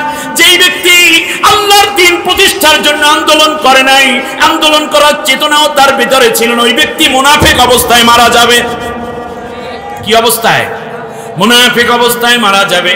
কাব বিন মালিকের হাত ধরে আল্লাহর নবী উঠাইলেন, বুকের মধ্যে টেনে নিয়ে বললেন, কাবরে তোমাকে মাফ করা হলো। আল্লাহর নবীকে কাজ জিজ্ঞেস করে, রাসূল এটা কি আপনার কথা না আল্লাহর কথা? আল্লাহর নবী আয়াত তিলাওয়াত শুনাইলেন, সূরা তাওবার 118 নম্বর আয়াত শুনাইয়া বললেন, এটা আল্লাহর পক্ষ থেকে এসেছে রে কাব, আমি মুহাম্মদুর রাসূলুল্লাহ তোমাকে এইভাবে ত্যাগ করি নাই, আবার বুকেও নেই নেই। আল্লাহ রাব্বুল আলামিন আমাকে ডাক দিয়ে বলেছিলেন সম্পর্ক ছিন্ন, এখন ওই আল্লাহ বলেছেন আবার সম্পর্ক গড়ে দাও। ওয়া আলাস সালাসাতিল্লাযিনা খুল্লিফু, যারা পেছনে রইল ওই 3 জনকে মাফ করে দিলাম। আল্লাহর নবী হিলাল ইবনে উমাইয়ার গায়ে বাঁধা রশিগুলো একটা একটা করে খুলতেছেন, রশির সাথে রক্ত উঠতেছে, গোশত উঠে যাচ্ছে, পুঁজগুলো বেঁধে বেঁধে ছুটে যাচ্ছে, কোন জায়গায় এত বেশি ক্ষত হয়েছে ভিতরের হাড্ডিগুলো দেখা যায়। আল্লাহর নবী তার হাত মোবারক দিয়ে এভাবে আদর করে করে হাত বুলাইয়া দিচ্ছেন আর বলছেন, রব্বুল আলামিন তুমি হিলাল ইবনে উমাইয়াকে maaf করে দাও। হিলাল ইবনে উমাইয়া নবীর কপালে চুমু খেয়ে বলল, ইয়া রাসূলুল্লাহ, মুনাফিকরা আমাকে পাওয়ার কারণে ইকামতে দ্বীনের কাজ, আল্লাহর দ্বীন প্রতিষ্ঠার আন্দোলন থেকে আমি দূরে চলে গিয়েছিলাম, আজকে তওবা করলাম, ফিরে আসলাম। আল্লাহ রাব্বুল আলামিন তোমার এই দাগ আল্লাহ রাব্বুল আলামিন কবুল করেছেন, তোমার অনুশোচন আল্লাহ কবুল করেছেন। সাথে সাথে আল্লাহর নবী হাত বুলাইয়া দিলেন, ক্ষত জায়গাগুলো আস্তে আস্তে নতুন গোশত দিয়ে ভরে গেল। আমার ভাইয়েরা, তাওবা করতে হবে আল্লাহ তাআলার কাছে। আমরা ভুলে গিয়েছি ইসলাম কায়েমের জন্য আমাদের কাজ করতে হবে, এটা আমরা ভুলে গিয়েছি। তার কারণ হচ্ছে এই যে হযরতে ওসমান রাদিয়াল্লাহু তাআলা আনহুর কাছ থেকে একটা কথা আপনি শুনেন। ওসমান রাদিয়াল্লাহু তাআলা আনহু বললেন, আন্নাসু আলা দীনি মুলুকিহি, দেশের মানুষ সরকার যেই রকম হয় দেশের মানুষ সেই রকম হইয়া যায়। সরকার যদি দুর্নীতিমুক্ত হয় তাহলে মনে রাখবেন কেউ দুর্নীতি করার সাহস পায় না। সরকার যদি সত্যিকার অর্থে ধর্ষণ এবং জেনাকে পুরোপুরি নিশ্চিহ্ন করতে চায়, এটা সম্ভব। সরকার বলতে আমি শুধুমাত্র প্রধানমন্ত্রী কিংবা মন্ত্রীদেরকে বলছি না, কিংবা অন্য রাষ্ট্র কিংবা এই দেশের কথাও আমি বলছি না, সামগ্রিক একটা বক্তব্য আমি বলছি। প্রত্যেক মানুষ সরকারের মতো হইয়া যায়, যেই দেশে যেই সরকার জনগণ ওই রকম হইয়া যায়, ও কিছু হইবে না, ধরুন ও কিছু হইবে না, ও করলে হয় কি, ও কিচ্ছু করবে না, এই রকম কথাগুলো যদি বলে, 1500 কোটি টাকা আত্মসাৎ করে পাচার হয়ে গেল ভিন দেশে, কয় ওটা তো এটা কোনো ব্যাপার না, এটা পোষাই নেওয়া যাবে, এই কথাগুলো বলা যাবে না। একটি পয়সাও রাষ্ট্রের ক্ষয় হলে মনে রাখবেন কাল কিয়ামতের ময়দানে সরকারকে আল্লাহর কাছে জবাবদিহি করতে হবে। আমি আপনাদেরকে একটা কথা শুধু বলি, আপনারা জানেন ওমর বিন আব্দুল আজিজ রাহিমাহুল্লাহর নাম আপনারা শুনেছেন। ওমর বিন যাকে দ্বিতীয় খলিফা বলা হয়, বিভিন্ন গভর্নররা, বিভিন্ন প্রজাতন্ত্রের গভর্নরেরা চাইলেন তার বেতন বাড়ুক। এরকম বলেন অনেক সময়, বিভিন্ন অফিসাররা দাবি করেন না যে আমাদের বেতন ভাতা বাড়াই না। ওনারা বেতন ভাড়া বাড়ানোর জন্য একটা দরখাস্ত লেখছে। তাই স্বাভাবিকভাবে বেতন বাড়াবে যেহেতু, এটি তো দরখাস্ত বড় হয় না, মহামান্য বাদশাহ আপনার মতো বাদশাহ পেয়ে আমরা ধন্য, আপনারা দয়া করে এইটা করেন সেইটা করেন। এরপর শেষবারে লিখছে আমাদের বেতনটা একটু বাড়াইয়া দিয়ে। ওমর বিন আব্দুল আজিজ রাহিমাহুল্লাহ লিখলেন যে শুধু এতটুকু, তোমাদের কারো বেতনের চেয়ে আমার বেতন 1 পয়সাও বেশি না। সুবহানাল্লাহ, কালকে কইেন তোমাদের বেতনের চেয়ে আমার বেতন বেশি না। আর দ্বিতীয় বাক্যে লেখলেন যে রাষ্ট্রের এত কাগজ নষ্ট করা জায়েজ নাই, এখন থেকে অল্প কথায় লেখা শেষ করবা। যে এই যে কাগজটুকু তুমি খরচ করছো এটাও কি একটা অপচয়। হযরত আবু বকর রাদিয়াল্লাহু তাআলা আনহু, শুনুন শুনুন, স্ত্রী ডাক দিয়ে বললেন ঈদের দিন কিছু বাজার খরচ করা দরকার, অতিরিক্ত 50টা দিরহাম দিনার নিয়ে আসেন রাজকোষ থেকে। রাজকোষ থেকে টাকা আনতে গেলেন ট্রেজারারের কাছে, কে? খলিফা আবু বকর। যাওয়ার সাথে সাথে ট্রেজারার বললেন 3 শর্তে টাকা দিতে পারি, অতিরিক্ত 50 টাকা, 250 দিরহাম তার ভাতা, 50 দিরহাম বেশি দেব। বললেন যে কি শর্ত? 1 নম্বর শর্ত হচ্ছে আগামী 3 মাসে আপনি এই টাকা পরিশোধ করবেন, এই 3 মাস আপনি এই দেশের খলিফা থাকবেন, তার নিশ্চয়তা দেন। তার কারণ হলো দেশের মানুষ যদি আপনাকে খলিফা হিসাবে দেখতে না চায় তাহলে 1 মিনিটও তো আপনি রাষ্ট্র ক্ষমতায় থাকতে পারবেন না। জোর কইরা তো ক্ষমতায় থাকা ইসলামে নাই। বেশ, দ্বিতীয় কি? দ্বিতীয় হচ্ছে আপনি এই সম্পদ আপনি যে নিয়ে যাবেন, যদি এর মধ্যে আপনি মারা যান তাহলে কে এই সম্পত্তি মানে পরিশোধ করবে তার নামও আপনার এখানে দিতে হবে। আর তৃতীয় হলো আপনি 3 মাস বেঁচে থাকবেন, এই নিশ্চয়তা দেন। আবু বকর রাদিয়াল্লাহু তাআলা আনহু স্ত্রীর কাছে গিয়ে বললেন, স্ত্রী রে, ওই টাকাও আনার দরকার নেই, 3 শর্তও দেওয়ার দরকার নেই, যা আছে তাই দিয়ে এবছর ঈদ করো। ওই বছর থেকেই স্ত্রী প্রতি মাসে যেই টাকা হয় 250 দিরহাম থেকে হাদিয়া বেতন পাওয়ার সাথে সাথেই তিনি 10 দিরহাম আলাদা করে একটা ছোট ব্যাংকের মধ্যে বা বালিশের নিচে বা কোনো জায়গায় রেখে দেন। তো বছর শেষে যখন আবার ঈদ আসলো, রমজানের ঈদ, এখন তার হাতে 120 দিরহাম অতিরিক্ত আছে, ঠিক না বলেন? প্রতি মাসে 10 দিরহাম করে। এইটা দিয়ে সুন্দর করে স্বামীর জন্য জামা, সন্তানের জন্য জামা কাপড়, নিজের জন্য কিছু কিনছে, মিষ্টি, সেমাই ইত্যাদি যা হয় ঈদের দিন, ভালো খাবার টাবার জোগাড় করেছে। আবু বকর রাদিয়াল্লাহু তাআলা আনহুকে সকালবেলা এগুলো পরিবেশন করছে, স্ত্রী স্বামীকে গিফট করতেছে। এমন সময় আবু বকর রাদিয়াল্লাহু আনহু জিজ্ঞেস করলেন যে কি ব্যাপার, এই এত টাকা কোথায় পেলায়? এই আমার টাকায় তো এত কিছু হওয়ার কথা না। বলল যে নারীদের একটা বুদ্ধি আছে আলাদা, আপনি জানেন না। বলে সে কি বুদ্ধি?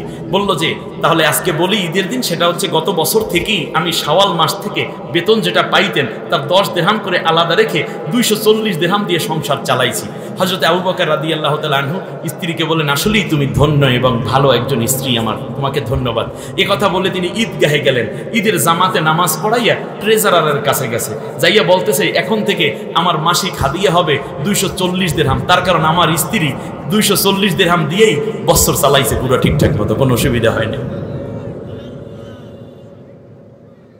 আমার সোনার বাংলাদেশ যদি দুর্নীতিমুক্ত হয়, তাহলে বাংলাদেশের স্বাধীনতা স্থপতি বঙ্গবন্ধু শেখ মুজিবুর রহমানের স্বপ্ন পূরণ হবে।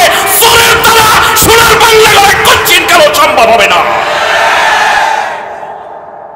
শুনুন, নৈতিকতা শিখতে হলে আপনাকে ইসলামের কাছে আসতে হবে।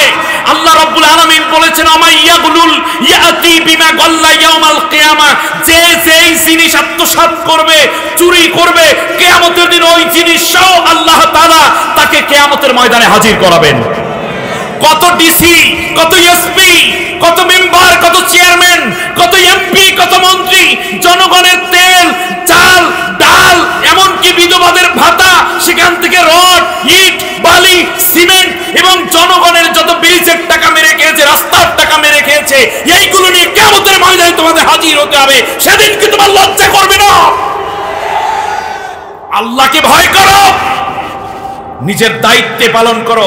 এই ছোট্ট সুন্দর বাংলাদেশকে গড়ার জন্য 50 বছর মানব রচিত মতবাদ দিয়ে চালানোর পরে আজকে ধর্ষণ, নির্যাতন, মিথ্যা মামলা, গুম, খুন, হত্যা, এমনকি চুরি, ডাকাতি, বদমাইশি, সেখান থেকে নিয়ে মাদক দ্রব্য যা বলেন কিছুই মূলত কমে নাই, বরং আগের চেয়ে আরো বহুগুণ বেড়েছে। আগামী 100 বছরও যদি এই রকম মতবাদ দিয়ে চলে, তাহলে বাংলাদেশ মৌলিকার্থে সুন্দর বাংলাদেশ হিসাবে দাঁড়াবে না। অতএব মনে রাখতে হবে, সব দল দেখে দেখে 50 বছর পার হলো, এবারে আমাদের সিদ্ধান্ত নিতে হবে আমরা নতুন করে আল্লাহর নবী সেই সোনার মদিনার একটা পার্লামেন্ট দেখতে চাই। আমরা দেখতে চাই সোনার মদিনা আল্লাহর নবী কোরআন দিয়ে চালিয়ে। এইবারে সিদ্ধান্ত নিতে হবে, সব দল দেখা শেষ, আল কোরআনের বাংলাদেশ।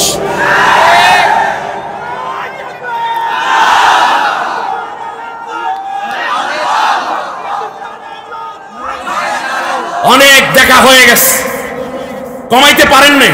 সত্যি বুকে হাত দিয়ে বলেন, member, chairman, MP, police, RAB, গোয়েন্দা, ডিসি, এসপি, প্রধানমন্ত্রী, সত্যিকার অর্থে বলুন, দুর্নীতিমুক্ত একটি অফিস আদালত কি আপনারা তৈরি করতে পেরেছেন? দুর্নীতির বিরুদ্ধে আপনারা যারা গেছেন তারাও দুর্নীতি করে দুর্নীতিবাজকে ছেড়ে দিয়েছেন। অস্ত্র উদ্ধার অভিযান করতে গিয়ে অস্ত্র লেভেল দিয়ে আসে, এরকম রেকর্ড আছে। মাদক দ্রব্য যারা উদ্ধার করতে যায়, আমাদের কাছে তো সোশ্যাল মিডিয়া, পেপার, পত্রিকা আছে, কতিপয় এই উদ্ধারকারী, আইন শৃঙ্খলা রক্ষাকারী বাহিনীরা নিজেরাও এইরকম খারাপিতে জড়াই গেছে। কি আমি মিথ্যা কথা বলছি নাকি? আপনি প্রমাণ নিবেন, হাজার প্রমাণ আছে। এটা তো আপনারা দেখেনি, ফেসবুকে ইত্যাদির মাধ্যমে স্পষ্ট দেখা যায় আমার বন্ধুগণ। অতএব এইটার কারণটা কোথায় আমাদেরকে বুঝতে হবে। উসমান রাদিয়াল্লাহু তাআলা আনহু আরেকটা হাদিস বলি, তাহলে আপনারা বুঝতে পারবেন। ইন্নাল্লাহা লা ইয়াযা বিস-সুলতানি মা লা ইয়াযা বিল কোরআন। আল্লাহ তাআলা সরাসরি কোরআন দিয়ে যা না করেন, তার চেয়েও বেশি কাজ করাতে পারেন রাষ্ট্র ক্ষমতায় যখন কোরআনের আইন বাস্তবায়িত হয়ে যায়। অতএব আমাদেরকে আসলে একটা জায়গায় ফিরে আসতে হবে, আর সেটার নাম হচ্ছে কোরআন। বিকল্প নেই। ক্ষমতার চিন্তাটা বাদ দেন, নিজের ঐতিহ্যের কথাটা বাদ দেন, আল্লাহর কোরআনকে উঁচু করেন, আল্লাহ আপনার সম্মান উঁচু করে দিবেন। ঠিক না বলেন আমার ভাইরা? দ্বিতীয় হচ্ছে আবিদুন, যারা আল্লাহর ইবাদত করে। আমরা ইবাদত করব কার? একজন মুমিন হিসাবে কোনো মূর্তির কাছে, প্রতিমূর্তির কাছে, ভাস্কর্যের কাছে, কিংবা দেবদেবীর কাছে, অথবা কোনো বড় গাছ, বড় মাছ, এদের কাছে আমাদের মাথা নত হবে না। আমরা একমাত্র ইবাদত করব কার? আল্লাহ রাব্বুল আলামিন বলছেন, ওয়ামা খালাকতুল জিন্না ওয়াল ইনসা ইল্লা লিয়াবুদুন। জিন এবং ইনসান জাতিকে একমাত্র আমারই দাসত্ব, আমারই গোলামি, আমারই আইন ও কানুন বিধি মেনে চলার জন্য তৈরি করেছি, অন্য কারো বিধিবিধান সে মানবে না। তাহলে আমরাও নামাজের মধ্যে বলি, ইয়াকা না'বুদু ওয়া ইয়াকা নাস্তাইন, আল্লাহ আমরা তো তোমার ইবাদত করি, তোমার কাছেই সাহায্য চাই। এইবার আল্লাহ রাব্বুল আলামিন মনে হয় যেন বান্দা বান্দির মাথার মধ্যে হাত দিয়ে আদর করে বললেন, ফাদখুলি ফি ইবাদি ওয়াদখুলি জান্নাতি। সুবহানাল্লাহ। বান্দা কয়, আল্লাহ তোরই ইবাদত করি, তোরই সাহায্য চাই। আল্লাহ ডাক দিয়ে বললেন, বান্দা তুই আমার আনুগত্য, আমার দাসত্বের মধ্যে ঢুকে পড়, আমি আমার জান্নাতের মধ্যে প্রবেশ করতে থাক। সুবহানাল্লাহ বলেন। ইবাদত হবে একমাত্র কার জন্য? ইবাদত বলতে আমরা একটা ভুল ব্যাখ্যা করি। আমরা মনে করি নামাজ পড়া ইবাদত, হজ করা ইবাদত, যাকাত দেয়া ইবাদত, রোজা রাখা ইবাদত, জিকির করা ইবাদত, মাহফিল করা ইবাদত, মাহফিল শোনা ইবাদত। কিন্তু না, একজন পুলিশ ভাইয়ের মনে রাখবেন ডিউটি করে রাস্তার মধ্যে, কিংবা সে অন্যায়কারীকে গ্রেফতার করতে যায়, কষ্ট করে, এটাও কিন্তু ইবাদত, যদি এটা হয় আল্লাহর কোরআন এবং নবীর সুন্নাহর চিন্তায়। ঠিক কিনা বলেন? একজন জেলে যখন মাছ ধরতে যায়, বিসমিল্লাহ বলে ঘর থেকে বের হও, বিসমিল্লাহ বলে জালটা ফেলো, অন্যের মাছ চুরি কইরো না, অন্যের ঘের থেকে মাছ চুরি করে নিয়ে এসো না, বরং নিজের রিজিক নিজে তালাশ করতে থাকো। এটাও হয়ে যাবে কি? ইবাদত। আপনি আপনার স্ত্রীর সাথে মেলামেশা করবেন, এটাও ইবাদত। নবী হাদিসের মধ্যে বলেছেন, সাহাবীরা বললেন নবী এটা কেমনে ইবাদত হয়? আল্লাহর নবী বললেন যদি সেই স্ত্রীর সাথে না মিশতো তাহলে হয়তো জিনার কাজে লিপ্ত হয়ে যেত। জিনা থেকে হালাল পন্থায় যে কাজটা করলো, এই কারণে এটাও হয়ে যাবে ইবাদত। অতএব ইবাদত। আমি একটা মানুষ, আমি যদি আপনাদেরকে বলি এইটার নাম আমার মাথা, এটার নাম কপাল, এটার নাম চোখ, এটার নাম নাক, এটা ঠোঁট, এটা মুখ, এটা জিহ্বা, এটা কান, এটা গাল, এটা ঘাড়, এটা বুক, এটা পেট, এটা পিঠ ইত্যাদি, এই হাত আঙ্গুল, মানুষটা কোথায়? সব মিলে হয় মানুষ। সব মিলে হয় কি? মানুষ। ঠিক তেমনই আল্লাহ রাব্বুল আলামিনের ইবাদত মানে হচ্ছে জীবনের সব জায়গায় আল্লাহর হুকুম মেনে চলা। এই জায়গায় আমাদের একটা ভুল কনসেপ্ট আছে, আমি আপনাদের কাছে সেইটা তুলে পরের কথাটায় চলে যেতে চাই। এবার খেয়াল করুন ভুল কনসেপ্টটা কি। সেটা হচ্ছে আমরা মনে করি যে, আমরা দিকে তাকাচ্ছেন আপনারা, আমরা মনে করি যে আমার দাড়ি টুপি সব আছে, এখন আমি যে কাজটাই করি না কেন এগুলো সব আমার ইবাদত, আমি জিকির আজকারের মধ্যে আছি বা ইখলাসের সাথে কাজ করছি, কোনো অসুবিধা নেই, আমার ইবাদত। একেবারে মূল জায়গাটিতে আমি একটু আপনাদেরকে নিয়ে যেতে চাই। যেমন মনে করুন কোনো ব্যক্তি চাকরি করে হচ্ছে ব্র্যাক ব্যাংকে, আমার দিকে তাকান একটু, কোন ব্যাংকে? ব্র্যাক ব্যাংক কি মুনাফা না সুদের উপরে? সুদ হালাল না হারাম?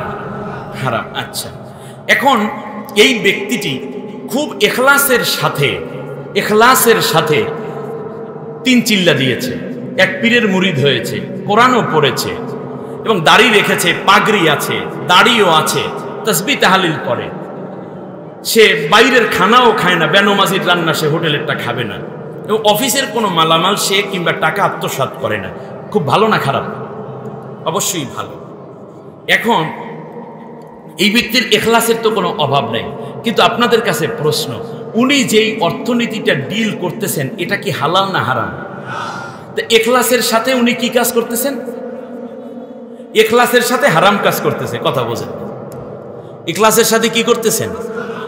ইসলাম চায় যে তুমি শুধুমাত্র ইখলাসের সাথে অনৈসলামিক কোনো কাজকে বাস্তবায়ন করো, এটা ইসলাম চায় না। ইসলাম চায় ইখলাসের সাথে আন্তরিকতার সাথে তুমি ইসলামের কাজটা সম্পন্ন করো। আমার কথা আপনারা বুঝতে পেরেছেন? আচ্ছা, বাস্তব একটা উদাহরণ দিই, দেখি বোঝেন কিনা। যেমন আপনাদের এই সাতক্ষীরাতে আলহামদুলিল্লাহ ছেলে মেয়েরা খুব স্মার্ট। কলেজের সামনে অক্সফোর্ড ইউনিভার্সিটিতে মাত্র পাশ করে এসছে এই যশোরেরই বা সাতক্ষীরার এক ছেলে, জমিদারের ছেলে, সে দাঁড়িয়ে আছে। হঠাৎ করে দেখলো কলেজ থেকে আইএ সেকেন্ড ইয়ারে পড়া একটা মেয়ে বের হয়েছে, অনেক মেয়ে, তার মধ্যে তার পছন্দ এখান থেকে বউ বাছাই করবে। দেখলো যে একটা মেয়ে খুবই সুন্দরী, বাস মেহের বেগম নাম, পছন্দ করে সে তার লেক্সাস গাড়িটা আস্তে পাশে থামিয়ে বলল যে দেখো আমার নাম হচ্ছে সৈয়দ মীর হোসাইন, কথার কথা ধরে, আমি এই এলাকারই ছেলে, আমি তো অক্সফোর্ডে পড়ালেখা করেছি, এই জন্য এই দেশে কম এসেছি, আমি বাবার একমাত্র ছেলে এবং আমাদের ধানমন্ডিতে বাড়ি আছে, বসুন্ধরাতে কয়েকটা দোকান আছে এবং বিদেশেও আমাদের বিজনেস আছে, আমি অনেক বড় ধনী ছেলে এবং আমাকে দেখতে শুনতে কীরকম? বললো খুব সুন্দর, আপনি স্মার্ট এবং খুব সুদর্শন। বললো যে তাহলে আমি তোমাকে আমার বউ বানিয়ে রাখতে চাই, তুমি কি রাজি? মেয়েটা দেখে শুনে বললো এইরকম জামাই তো পাওয়া মুশকিল, অতএব আমি রাজি। বললো ঠিক আছে, তাই গাড়িতে ওঠো। গাড়িতে উঠলো, পিছনের সিটে বসাইয়া এখান থেকে সোজা ঢাকা নিয়ে ধানমন্ডিতে তার বাসায় ঢুকালো, খুব লাক্সারিয়াস বাড়ি। এবার রুমের ভেতরে নিয়ে পাশে বসাইয়া বলল যে শোনো, খুব ভালো করে শোনো, সেটা হচ্ছে আমরা কিন্তু দিনদার, আধুনিক হলেও আমরা কি খুব দিনদার। এখন থেকে কিন্তু তুমি এই যে বেপরদায় স্কুল কলেজে গেছো এইটা কিন্তু চলবে না। এখন থেকে অবশ্যই আমি তোমাকে ভালো কলেজে ভর্তি করিয়ে দেবো এবং বোরকা পরা ছাড়া বাইরে যাওয়া যাবে না। এক কথা। দ্বিতীয়, 5 ওয়াক্ত নামাজ কিন্তু পড়তে হবে। বেশ। তৃতীয়, মাঝে মাঝে নফল রোজাও করতে হবে। হ্যাঁ করব। আমার মা বাবার একটু খেদমত, হ্যাঁ করব। আমি প্রত্যেক বৃহস্পতিবার রাতে কমপক্ষে তাহাজ্জুদ পড়ি, আমার সাথে তাহাজ্জুদে শামিল হতে হবে। বললে হ্যাঁ রাজি। বললো যে প্রতিদিন কমপক্ষে 1 রুকু করে কোরআন অর্থ সহ পড়তে হবে। বলে হ্যাঁ তাও পড়বো, কোনো অসুবিধা নেই। এরপরে কয়দিন পর বাচ্চা পেটে আসছে। এরপরে বলল যে আল্লাহ ছেলে হইলে বড় আলেম বানাবো, আবার ইংলিশেও পড়াবো, যাতে করে একজন বড় দায়ী হতে পারে ইসলামের। আর যদি মেয়ে হয় তাহলে অবশ্যই তাকে দিনদার একটা নারী বানাবো আমি, যাতে করে আয়েশা খাদিজা রাদিয়াল্লাহু আনহুমাদের মতো, যেন আনহুন্নাদের মতো যেন তার আখলাক হয়। বা সব মিলে আমি আপনাদের কাছে, এই সাতক্ষীরার লোকজন তো ব্রেন শার্প, দেখি তো কতটুকু শার্প আছে।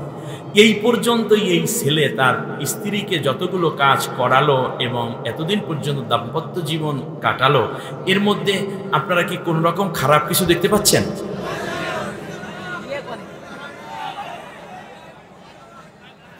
হ্যাঁ মাশাআল্লাহ, এত শার্প ব্রেইনওয়ালা শ্রোতা আমি এর আগে কোথাও পাইনি। এটা ফাঁক রাইখে দিয়েছি, মানে কি তার বিয়েই হয় নাই। কি হয় নাই? বিয়ে হয় নাই। এই যতদিন তাদের মেলামেশা হয়েছে, সব মেলামেশাগুলো কি হয়েছে? জিনা হয়েছে। বাচ্চা যেটা পেটে আছে ওটা কি? Jars, right. তার কারণ প্রথম কথাটা ছিল সে বিয়ে করবে, আল্লাহর আনুগত্য নবীর দেখানো পন্থায় তাদের মৌলিক প্রথম কার্য সম্পন্ন হবে, এরপরে না ইবাদত। অতএব মনে রাখবেন, আপনি ইখলাসের সাথে রাজনীতি করতেছেন, হ্যাঁ আমিও ইসলামের পথে আছি, কিন্তু আল্লাহর কোরআন অনুযায়ী দেশ চলুক আপনি সেই পক্ষে নাই। কিংবা আপনি ইখলাসের সাথে বক্তব্য দিয়ে যাচ্ছেন, সেখানে কোরআনের বিপ্লবের কথা নাই। পলিটিক্স করছেন, সেটা কোরআনের রাষ্ট্র কায়েমের পলিটিক্স হয় নাই। মনে রাখবেন, আপনি যতই জামা পইরা, যত জিকির কইরা, যত পীরগিরি কইরা, যত মুরিদগিরি কইরা আল্লাহ বিরোধী, নবীর আদর্শ বিরোধী চিন্তা এস্টাবলিশ করতে যাবেন, সবগুলো গুনাহ, সবগুলো শয়তানের ইবাদত। আপনি আল্লাহর ইবাদত করেন নাই।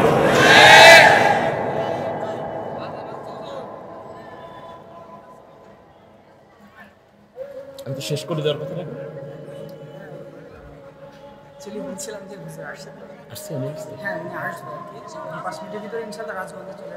আচ্ছা আচ্ছা, আজানের পরে একজনে জবাব দেন।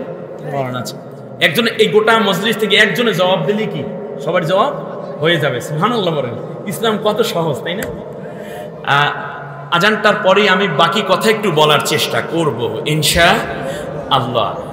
এরপরে আজকের পরবর্তী মেহমান আমার সম্মানিত কারি আব্দুল কাইয়ুম মিয়াজি ভাই আসবেন। আশা করি আপনারা তখনও স্বতঃস্ফূর্তভাবে আরও বেশি করে এখানে অংশগ্রহণ করে অবস্থান করবেন ইনশাআল্লাহ। তো উনি আসার পরে আমরা জামাতে দাঁড়াবো, কেউ তাড়াহুড়ো করবেন না। আমি আশা করছি 1-2টা কথার মধ্যেই আমি বাকি আলোচনাটুকু শেষ করব। আমরা এখানেই জামাত করব। আমিও কিন্তু বেনমাজি না, বিশ্বাস করেন, আমি নমাজি, যদিও মুসাফির, আমি নামাজ তরক করি না, এই চিন্তা আমার করেন না।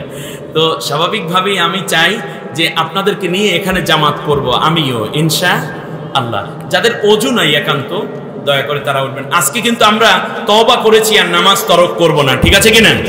অতএব আমার যুবক ভাইরা ভরপুর হয়ে গেছে। আমার বিশ্বাস আগামী বিশ্ব আল্লাহর কোরআনের বিশ্ব ইনশাআল্লাহ। তাহলে ইবাদতের ক্ষেত্রে আমরা যে কাজটি করব তা হচ্ছে আমরা আল্লাহ রাব্বুল আলামিনের জন্যই জীবনের সব কাজগুলো সাজাবো, অন্য কারোর জন্য নয়। আল্লাহ কবুল করুন। আল হামিদুন, যখনই সুযোগ পাবেন তখনই আল্লাহর প্রশংসা করবেন। দেখুন, এই যে করোনা হয়ে গেল, আপনি দেখেছেন প্রতিদিন 400 সিলিন্ডার অক্সিজেন আমরা ব্যবহার করি। অক্সিজেনের অভাবে কত মানুষ মারা গেল, কত মানুষ অক্সিজেনের জন্য হাহাকার করেছে। আল্লাহর হুকুম, পৃথিবী থেকে যারা বিদায় হয়েছেন ঈমান নিয়ে, আল্লাহ তাদের জান্নাতি করে দিন। অতএব আমার এই সুন্দর অক্সিজেন নেওয়ার ক্ষমতা, আল্লাহ অক্সিজেন দিয়ে রেখেছেন। আমার লাঞ্চকে আল্লাহ ইজি রেখেছেন। আল্লাহ আমাকে বড় করেছেন, ইজ্জতওয়ালা বানালেন, সম্মানিত করলেন। এই দয়া কার? আমাকে স্ত্রী দিলেন, কলিজা জোড়ানো সন্তান দিলেন। এই জন্য সবসময় প্রশংসা করতে হবে কার? আরো জোরে বলেন কার? এই জন্য সুখে দুঃখে আনন্দ বেদনায় যখনই কিছু হবে তখনই আমরা প্রশংসা করব কার? আল্লাহ তাআলা। আলহামদুলিল্লাহ, এটা বলার কোনো কারণ নেই, শুধুমাত্র বলবেন আলহামদুলিল্লাহ। ওয়াসাইহুন, শুধুমাত্র রোজার মাস না, বরং প্রতি সপ্তাহে সোমবার এবং বৃহস্পতিবার রোজা রাখতে পারেন এবং আরবি মাসের 13, 14, 15 3 দিন রোজা রাখবেন। তাতে করে বর্তমান বিজ্ঞানীরা বলেছেন যে তাতে ডায়াবেটিস, হার্ট অ্যাটাক, স্ট্রোক এই ধরনের বা কোলেস্ট্রল বেড়ে যাওয়া, ব্লাডের মধ্যে এই জিনিসগুলো অনেক নিয়ন্ত্রিত থাকবে, আপনার প্রেশার নিয়ন্ত্রণে থাকবে যদি বৎসরে মাসে আপনি 3টা রোজা পালন করেন। আর যারা একটু বাড়িয়ে রাখতে পারেন তারা তো আরও ভালো। রাকিউন, যখনই সুযোগ পাবেন তখন রুকু করবেন, সেজদায় আল্লাহর কাছে লুটিয়ে পড়বেন। এরপরে সাজিদুন, সেজদা করেন। আর আমিরুনা বিল মারুফ, ভালো কাজের আদেশ করবেন। আমার পাশে চেয়ারম্যান ভাই আছেন, আমি মনে করি আপনি এই ইউনিয়নের আমির, আপনি অতএব ভালো কাজ যেটা এটা আদেশ করতে হবে, এটা নিষেধ এবং খারাপ কাজ থেকে নিষেধ করতে হবে। সে যে ছেলেই হোক, যে ধরনের লোকই হোক, দলীয় হোক, নির্দলীয় হোক, বাইরের হোক, ঘরের হোক, আপনার অধীনস্থ এই ইউনিয়নে যা আছে আপনি ভালো কাজ যা আছে এগুলোর আদেশ করবেন, খারাপ কাজ যা আছে নিষেধ করবেন। যিনি ওসি মহোদয় আছেন এই উপজেলায়, আমি মনে করি তিনি হচ্ছেন এই অঞ্চলের একজন রক্ষক। আলা কুল্লুকুম রাঈন ওয়া কুল্লুকুম মাসউলুন আন রাইয়াতিহি, যে ভালো কাজের আদেশ এবং খারাপ কাজের নিষেধের ব্যাপারে অবশ্যই আল্লাহর কাছে কিয়ামতের দিন জবাবদিহি করতে হবে। এই বিষয়গুলো আমরা খেয়াল করব। আপনি নিজের ঘরের মধ্যে আপনি হলেন বাদশা, অতএব আপনার সন্তান, আপনার স্ত্রীকে ভালো কাজের আদেশ, খারাপ কাজের নিষেধ। এরপরে হচ্ছে হাফিজুন আলী হুদুদিল্লাহ, আল্লাহ যেই সীমা দিয়েছেন এর বাইরে যাওয়া যাবে না, তাহলে আল্লাহ তাআলাও আপনাকে সীমার মধ্যে রেখে যত্ন করে বড় করে তুলবেন। এরপরে আল্লাহ তাআলা বলছেন এই কাজগুলো যারা করে তাদের জন্য আমি আল্লাহর পক্ষ থেকে সুসংবাদ রয়েছে। সুবহানাল্লাহি ওয়া বিহামদি। সম্মানিত ভাইরা, আপনাদের কাছ থেকে আমি বিদায় নিচ্ছি। আজান হবে।